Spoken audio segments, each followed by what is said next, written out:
고춧가루가 들어간 지금의 김치는 17세기 초 일본을 통해 들어온 고추가 김치의 부재료로 쓰이기 시작하면서 19세기 후반에 지금의 모습으로 완전히 자리 잡게 됐다. 옛날 그 1800년 후반대에 시의전서라는 고서가 있어요. 그 고서에 있는 김치를 찾아서 재현을 한 김치를 한 95% 정도 이렇게 재현을 해서 조선시대 요리책인 시의전서는 현재 통배추 김치의 모습을 처음으로 소개한 고서이기도 하다. 기능이는 이 시의전서를 통해 우리 선조들이 먹었던 통배추 김치를 재현함으로써 김치의 가치를 높이기 위해 힘쓰고 있다. 이 김치는 당시 주로 4대 부가에서 즐겨 먹었던 만큼 소라와 낙지, 전복 등 다양한 재료들이 들어간다.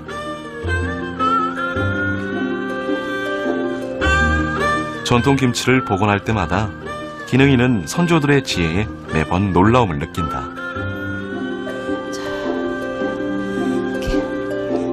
사람은 산소가 없으면 죽지만 김치는 산소가 있으면 김치가 죽어요.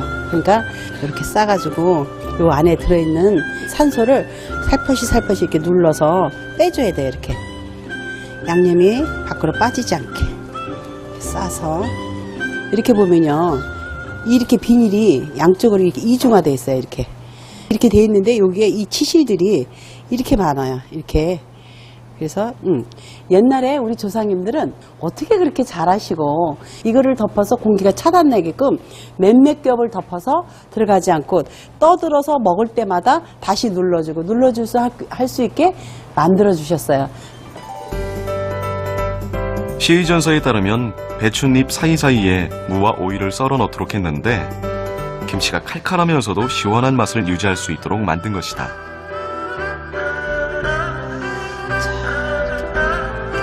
또한 조기젓을 통째로 넣어 겨우내 부족할 수 있는 단백질을 보충할 수 있도록 하기도 했다. 자, 이렇게 해서 박았어요. 자, 이렇게 해서 하나의 반찬을 넘어 다양한 재료들로 맛은 물론 먹는 이의 건강까지 생각한 선조들의 지혜가 엿보인다.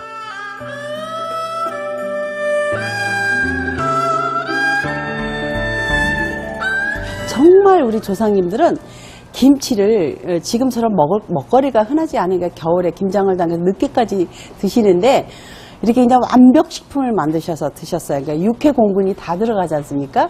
필수 지방산이 필요한 것은 또 이렇게 호도나 땅콩 잣을 넣어서 그것까지 맞춰서 완벽한 거기에 천연 유산균이 나오는 김치를 만들어서 드셨다는 게 정말 놀라울 정도로 대단하시죠. 예. 기능인이 복원한 전통김치 중 백김치의 일종인 석류김치는 생긴 모양이 석류알이 잘 익어 벌어지는 모습과 비슷하다 해서 붙여진 이름이다. 조선시대 개성지방에서 만들어 먹던 석류김치는 후에는 궁중요리로 진상되기도 했을 정도로 김치의 매운맛이 없고 담백한 맛이 일품이라고 한다. 석류김치는 그 모양도 퓨전 음식처럼 보일 만큼 색다른 모습으로 눈길을 사로잡는다.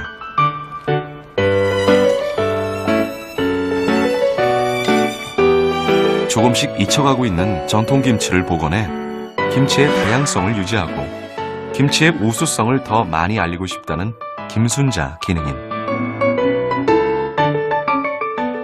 우리가 보편적으로 김치는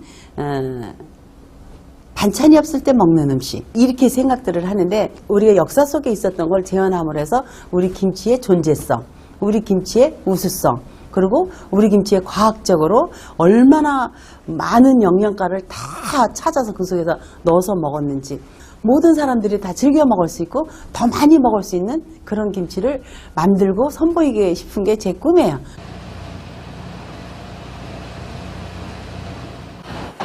기능인의 일터인 이곳엔 그녀가 김치를 연구하며 지금까지 해왔던 노력들이 고스란히 남겨져 있다. 시의전서와 같은 고서를 통해 다양한 전통김치를 공부해왔다는 김순자 기능인. 이게 열첫 국지 이렇게 써 있잖아요. 열무 물김치를 아마 얘기했던 것 같고요. 외김치 이래가지고 외는 참외거든요. 과거에서 할머니 어머니로부터 또 그 다음에 그러니까 고서에 이런 것들이 있다라는 거를 그거를 바탕으로 해서 계속해서 그 맛을 찾아내야 되고 또 과거 것을 끄집어내야 되고 새로운 것을 만들어서 접목시켜야 되는 게 김치다 보니까 다니면서 먹으면서 자면서 어느 곳에 가서도 김치에 대한 그 연구라 그러긴 그러지만 그런 거를 계속해서 생각하지 않을 수가 없어요. 다양한 김치 요리 방법이 빼곡하게 적혀 있는 메모장과 노트들. 고서에 나오는 전통 김치 외에도 각 지방의 김치에 대한 연구가 필요하다고 느낀 기능인이 전국을 돌며 직접 배워온 요리 방법들이다.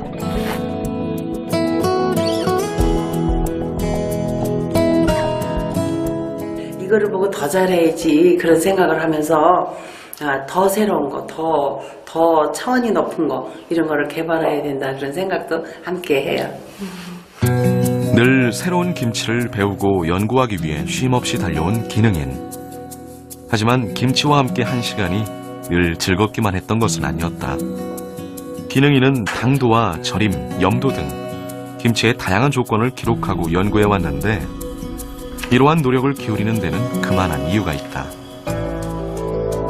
여느 때와 같이 김장김치를 담근 기능인. 그런데 숙성이 잘 되고 있는 줄 알았던 김치는 하나도 빼놓지 않고 전부 물러 있었다. 계절마다 배추가 가지고 있는 특성에 맞게 발휘할 수 있는 조건을 바꿔줘야 했는데 그러지 못해 벌어진 일이었다. 결국 기능인은 4,000포기가 넘는 김치를 모두 버려야 했다.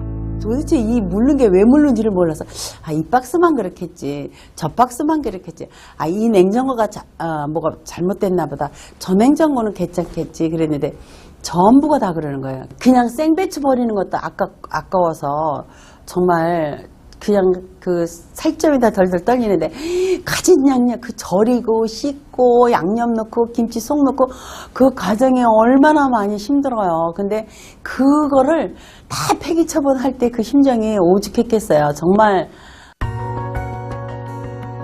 그날 이후로 기능인은 배추를 포함한 모든 재료의 특성에 맞는 숙성 조건을 찾아내기 위해 꾸준히 연구해왔다. 체크했어? 지금 해. 네. 그뿐만 아니라 마늘과 젓갈 등 각종 재료가 들어가는 양념 때문에 김치가 무르는 일이 없도록 원재료의 상태에 따라 양념의 당도와 염도를 조절하는 연구도 함께 진행했다. 이러한 연구 끝에 기능인은 원재료의 특성과 상관없이 김치가 안정적으로 발효될 수 있는 조건들을 찾을 수 있었다. 하지만 그 기쁨도 잠시. 기능인은 곧 다시 고민에 빠지게 된다. 제가 김치가 없으면 밥을 못 먹는 사람이니까 외국을 나갈 때 김치를 가지고 나갔어요. 그래서 이제 호텔에서 아침에 블랙퍼스트를 이제 먹으러 가서는 김치를 꺼내려고 하니까 우리 같이 간 일행 속에서 어디 예의 없게 외국이 나와서 이렇게 김치를 꺼내서 냄새를 풍기냐고 그렇게 몰상식한 짓을 하느냐고 그러는 거예요. 그래서 너무 깜짝 놀랐어요, 저는.